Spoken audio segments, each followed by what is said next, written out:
Hello and welcome to a speed build for the Summit Rifted Massacre Survival Hardcore. Starting off with some fusion DSTs, we've got one centered facing south, one facing southeast, and another facing the southwest to cover copter lanes, but also to just barely cover the east and west landing zones for the Dragon. Next up, we've got 6 more DSTs going down, 3 facing the northeast and 3 facing the northwest. Total, we'll have 4 on the Dragon if he lands east or west, and 6 if he lands north.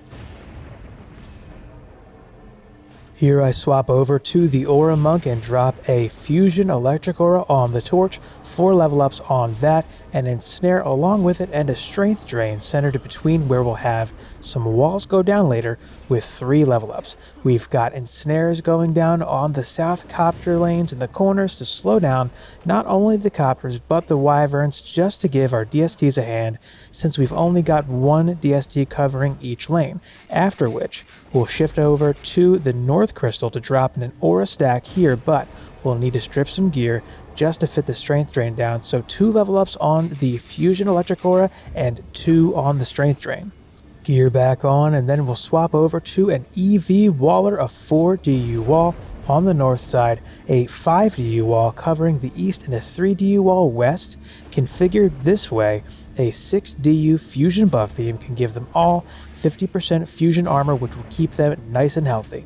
I level this beam 4 times. The last level up is optional since it only gives a slight armor increase for 1220 mana. Next up, a 6 DU buff beam on the DST stack, which I will max out. On the south side, we've got 5 DU walls going down with a 1 DU reflect wall to cover the first node of the wall closest to the crystal. This reflects projectiles that ogres throw at the wall, as well as shots from archers that can sometimes bunch up just outside of the electric aura.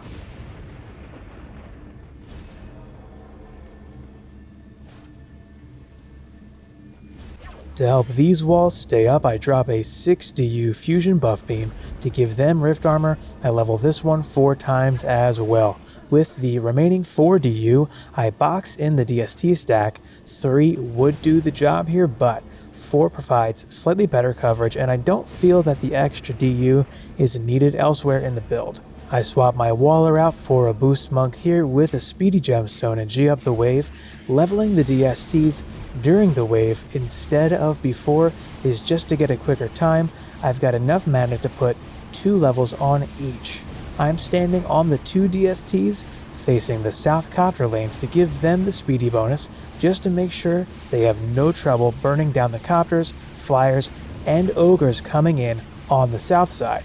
The speedy is also buffing 2 DSTs north to help with the nightmare enemies that are coming from those spawn doors, but at around 550 enemies left, I know that those nightmare enemies are down. I shift backwards a bit on the tower stack to give the Speedy Gemstone buff to the DST facing center south. Ogres keep coming for most of the wave, so this helps burn them down quicker. I also check the walls periodically during the wave just to make sure they're in good shape. I keep an eye on the map during the end of the wave to see that the ogres are down, and then I scout the north lanes for mana. I try to pick my route in advance to spend as little time as possible in the lanes because rifted kobolds will one-shot me. I prioritize the blue 500 mana crystals and groups of pink mana crystals mainly. I do get tagged by a spider on the south and have trouble collecting on the south side, another reason to minimize time in the lanes. I put some levels on the south auras before making my way back to the tower stack where I G up right away for the next wave. From here, the strategy is the same for the rest of the waves. Some things to note. I leave the DSTs 2 levels from max so I can upgrade them during the boss wave for quick repairs if needed. I usually go into the boss fight with 8 to 10,000 mana saved. If I collect mana from the south side of the map, I do so when the wave is almost over because it's the most dangerous place to be on the map.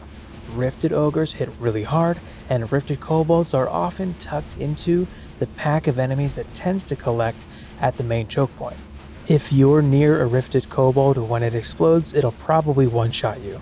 Toward the end of the waves, when only minor enemies are left, I drop my tower boost so that it hits both electric auras instead of the DST stack. That way, the auras can burn down the minor enemies faster and I can get through the waves more quickly. I usually max out the South Electric aura, but I always leave the North Electric and Strength Drain auras at level 3 because they tend to not take very much damage. I try to leave the walls low level so that they can be upgraded for very little mana during the boss phase if needed. There is a riskier version of this build that I have had success with. Instead of one DST facing the center of the south side and one facing each corner, you could have two facing each south corner and get rid of the reflect beams on the south walls, one of the reflect beams on the tower stack, and one of the strength drain auras. While that would put an extra DST on the boss when he lands east or west, compared to this version, the walls without the strength drain tend to lose health very quickly and go down if ignored for too long. All things considered, I like this version better because it's safer and it makes for more consistent runs. However, if you get good at keeping up with the wall damage, the riskier version would no doubt produce faster runs.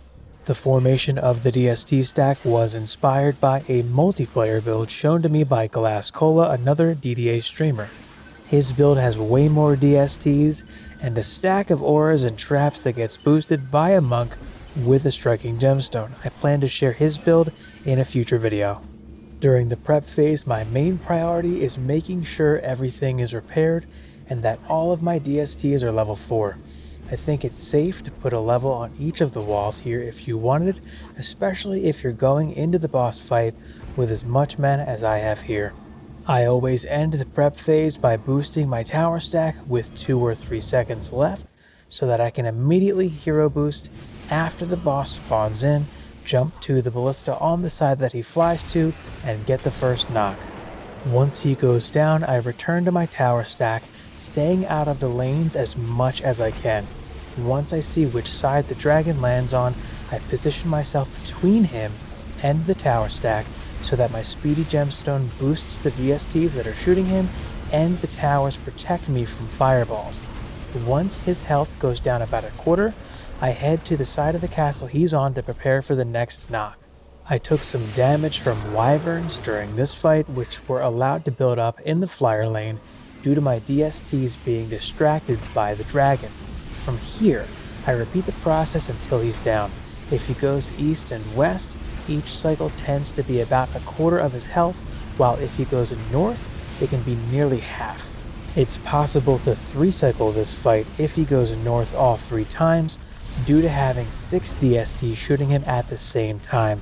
Something to be aware of is that the DSTs will ignore all enemies on the side the dragon lands on and shoot him instead, so the wall nearest to where the dragon lands tends to take heavier damage, especially during the first 2 knocks.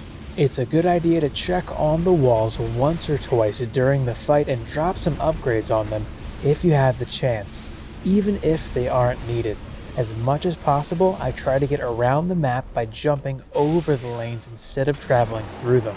Running a genie instead of a speedy gemstone will make managing your ability mana easier, so you can hero and tower boost more consistently, but you won't have as much damage being dealt to the dragon by your DSTs. You can make up for it by DPSing the dragon yourself while hero boosted. I think speed farming the summit is worth it for the best stat stick weapons and some good accessories, but that'll do it for this video.